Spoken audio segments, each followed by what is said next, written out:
హెచ్ఆర్పిడబ్ల్యూఏఓ media ప్రేక్షకులకు human rights protection and welfare awareness organisation తరఫున హృదయపూర్వక నమస్కారాలు తెలియపరుస్తూ ఈరోజు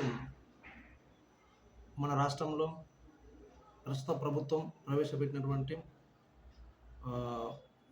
భూభారతి ఈ ధరణి అనే యాప్ను తీసేసి ఈ భూభారతి అని చెప్పేసి కొత్తగా తీసుకురావడం జరిగింది. మన ప్రస్తుతం ఉన్నటువంటి కాంగ్రెస్ గవర్నమెంట్ మన రాష్ట్రంలో ఈ యొక్క పోర్టల్ ప్రారంభాన్ని 14వ తారీఖు రోజు మన రాష్ట్ర ముఖ్యమంత్రి రేవంత్ రెడ్డి గారు ఈ యొక్క పోర్టల్ను ప్రారంభ కార్యక్రమాన్ని చేయడం జరుగుతుంది. మరి ఈ విషయం మీద పత్రికా ప్రకటన రావడం జరిగింది. ఒకసారి వివరాల్లోకి వెళ్ళి మనం చూద్దాం. 14వ తారీఖున భూభారతి పోర్టల్ ప్రారంభం అంటారు. శిల్పారామంలో ఆవిష్కరించనున్న సీఎం రేవంత్, రెవెన్యూ మంత్రి పొంగులేటి శ్రీనివాసరెడ్డి వెల్లడి. భద్రాద్రి కొత్తగూడెం జిల్లా పినపాకలో పలు అభివృద్ధి పనులకు మంత్రి శంకుస్థాపన. మరి చూద్దాం. ఇక ధరణి పోర్టల్ ద్వారా జరిగిన అక్రమాలను నివారించేందుకు రాష్ట్ర ప్రభుత్వం రూపొందించిన భూభారతి చట్టం అంబేద్కర్ జయంతి రోజున అమల్లోకి రానుంది. రెవెన్యూ మంత్రి పొంగులేటి శ్రీనివాసరెడ్డి వెల్లడించారు. అయితే గత ప్రభుత్వంలో ధరణి పోర్టల్ ద్వారా భూముల విషయంలో ఎన్నో సమస్యలను ఎదుర్కొన్నటువంటి సందర్భాలను మన ప్రజలందరం మనం చూసినాం. అయితే ఇప్పుడున్నటువంటి మన కాంగ్రెస్ ప్రభుత్వం, మన రాష్ట్రంలో కాంగ్రెస్ ప్రభుత్వం వారు ఏమంటున్నారంటే, గతంలో ఉన్నటువంటి ధరణి పోర్టల్ ద్వారా జరిగిన అక్రమాలు ఏవైతే ఉన్నాయో వాటిని నివారించేందుకు మన రాష్ట్ర ప్రభుత్వం ఈ యొక్క భూభారతి చట్టాన్ని అంబేద్కర్ జయంతి రోజున అమల్లోకి తీసుకొస్తుందని చెప్పేసి మన రెవెన్యూ మంత్రి పొంగులేటి శ్రీనివాసరెడ్డి గారు వెల్లడించారు.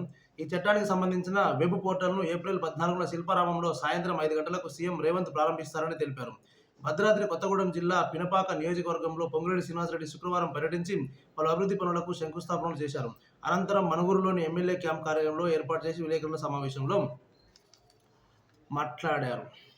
భూభారతి బిల్లుకు గత డిసెంబర్లో అసెంబ్లీ ఆమోదం తెలిపిందని గుర్తు చేశారు. ఈ చట్టాన్ని ఎలా అమలు చేయాలన్న దానిపై విధి విధానాలను రూపొందించామన్నారు.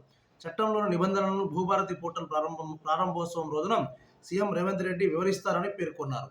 ఈ యొక్క భూభారతి చట్టంలో ఉన్నటువంటి నిబంధనలు ఏవైతే ఉన్నాయో ఈ యొక్క పోర్టల్ను ప్రారంభించే రోజు మన రాష్ట్ర ముఖ్యమంత్రి మన రేవంత్ గారు ఆ యొక్క నిబంధనల గురించి పూర్తిగా వివరిస్తారని చెప్పి తెలియపరిచారు. అలాగే ఇంకా ఈ యొక్క భూభారతిని మరింత పకడ్బందీగా చేయాలని చెప్పి కూడా ఆలోచనలో ఉన్నట్లు మన ప్రభుత్వం పత్రికా ప్రకటనలో రావడం జరుగుతుంది.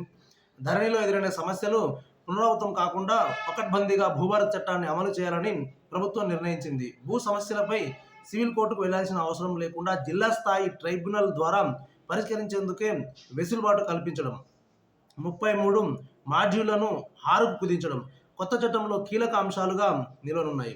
తహసీల్దార్లు, ఆర్డీఓలు, కలెక్టర్లకు భూ సమస్యలు పరిష్కరించే అధికారాలు ఇవ్వడంతో పాటు పార్ట్ బిలో ఉన్న భూముల సమస్యకు పరిష్కారం చూపేలా అసైన్ భూములకు పాస్ పుస్తకాలు ఇచ్చేలా మార్పులు చేశారు.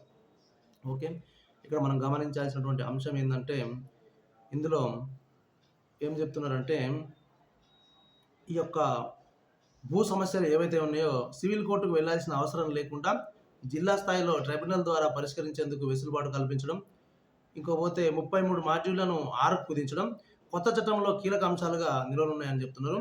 తహసీల్దారులు, ఆర్డీఓలకు, కలెక్టర్లకు ఈ యొక్క భూ సమస్యలను పరిష్కరించే అధికారాలు ఇస్తున్నారు. కాబట్టి కలెక్టర్లు కానీ, తహసీల్దారులు కానీ, ఆర్డీఓలు కానీ మీకు ఈ యొక్క సమస్యలను పరిష్కరించే అధికారాలను ఈ యొక్క చట్టంలో పొందుపరచడం జరిగింది. కనుక మీరు ప్రజలకు ఏ విధమైన అన్యాయం జరగకుండా మీ యొక్క కార్యకలాపాలను చేపట్టాలని చెప్పి మేము human rights protection and welfare awareness organisation తరఫున మేము మిమ్మల్ని వేడుకుంటున్నాం. అలాగే డిమాండ్ కూడా చేస్తున్నాం. దయచేసి ప్రజలకు అన్యాయం చేయకండి. మీకు ఈ యొక్క భూముల విషయంలో ఈ యొక్క సమస్యలను పరిష్కరించేందుకు అధికారాలు మీకు ఇవ్వడంతో పాటు కూడా ఇక పార్ట్ బిలో ఉన్న భూ సమస్యలు పరిష్కారం చూసేలా అసైన్ భూములకు పాస్ పుస్తకాలు ఇచ్చేలా మార్పులు చేశారు. 2025 భూభారతి చట్టం ప్రకారం హక్కుల రికార్డు ఆన్లైన్లో అందుబాటులో ఉంటుంది. ఎవరైనా సర్టిఫైడ్ కాపీలు పొందవచ్చు. 10,954 మంది గ్రామ పరిపాలనాధికారులతో మళ్ళీ గ్రామ స్థాయిలో రెవెన్యూ సేవలు అందించనున్నారు. మళ్ళీ ఈ యొక్క జీపీఓలతోని 10,954 మంది జీపీఓలు గ్రామ పరిపాలన అధికారులు మళ్ళీ గ్రామ స్థాయిలో రెవెన్యూ సేవలను అందించనున్నారని చెప్తున్నారు.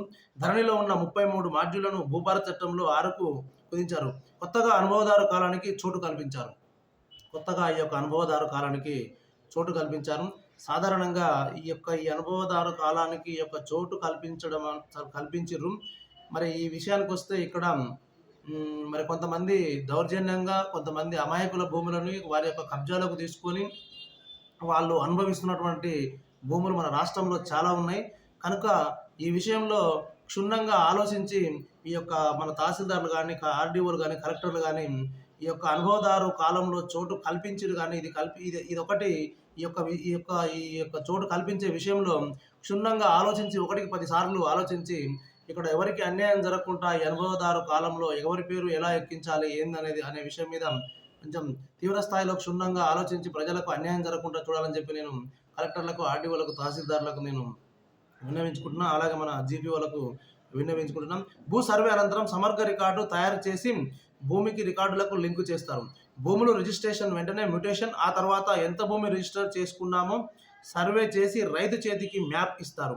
విరాసత్ కోసం దరఖాస్తు చేసుకుంటే వారసులందరికీ నోటీస్ ఇచ్చి అభ్యంతరాలు స్వీకరణ అనంతరమే రికార్డుల్లో వివరాలు నమోదు చేస్తారు.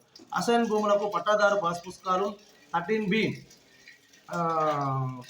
13B ROR పాత చట్టంలో సాదా బైనామాల అంటే క్రమబద్ధీకరణకు జారీ చేసే ప్రొసీడింగ్స్.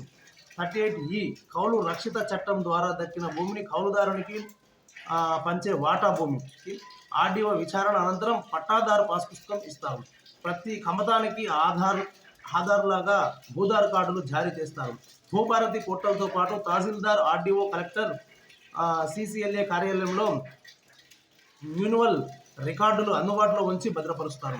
ఓకే, ఇక్కడ మనకి యొక్క విషయం తెలిసిన తర్వాత ఇక్కడ మనకు అర్థమవుతున్నటువంటి అంశం ఏంటంటే నిజంగా ఇక్కడ ఈ యొక్క పార్ట్ బిలో ఉన్న భూములకు కానీ, నెక్స్ట్ ఈ పాస్ పుస్తకాలు పొందవలసిన భూములకు కానీ, ఈ యొక్క భూ సమస్యలు ఉన్న వాళ్ళకు కానీ ఈ యొక్క సమస్యలు క్లియర్ చేసుకోవడంలో ఇక్కడ అధికారాలు పూర్తిగా కలెక్టర్ గారికి, ఆర్డీఓ గారికి, మన తహసీల్దార్లకు వీరికి ఇవ్వడం జరిగిందనేది మనకు పూర్తిగా అర్థమవుతుంది. కనుక ఇక్కడ ఎలాంటి ఈ యొక్క అధికారులు ఎవరైతే ఉన్నారో కలెక్టర్ కానీ, తహసీల్దార్ కానీ, ఆర్డీఓ గారు కానీ వీళ్ళు ఎలాంటి రాజకీయ ప్రలోభాలకు కానీ, ఇంకా ఎలాంటి ఒత్తిడిలకు కానీ అదరకుండా బెదరకుండా నిజంగా పారదర్శకంగా ప్రజలకు ఈ యొక్క సమస్యలను క్లియర్ చేసి ఎంత నిజాయితీగా, ధర్మంగా, నీతిగా వీళ్ళు చేస్తే ఉన్నటువంటి మన రాష్ట్ర ప్రభుత్వానికి అంత మంచి పేరు రావడం జరుగుతుంది.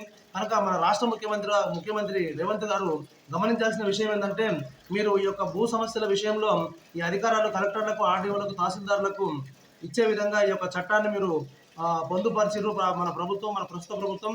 ఇది ఒకందుకు మంచే. కానీ ఇక్కడ ఈ యొక్క ఆర్డీఓ, కలెక్టర్, తహసీల్దార్లు వీరికి ఎలాంటి రాజకీయ ఒత్తిడి లేకుండా, ఎలాంటి ప్రెజర్స్ లేకుండా వారిని చట్టబద్ధంగా, న్యాయబద్ధంగా, నీతిగా, నిజాయితీగా, ధర్మంగా చేసుకునేటట్లయితే నిజంగా ప్రజలకు ఎలాంటి అన్యాయం జరగకుండా ఉంటుందని చెప్పి human rights protection and welfare awareness organisation తరఫున మేము రాష్ట్ర ప్రభుత్వాన్ని ఈ యొక్క చర్యలు చట్టబద్ధంగా జరిగే విధంగా చేపట్టాలని చెప్పేసి మేము రాష్ట్ర ప్రభుత్వాన్ని విన్నవించుకుంటున్నాం. థ్యాంక్ యూ, ధన్యవాదాలు.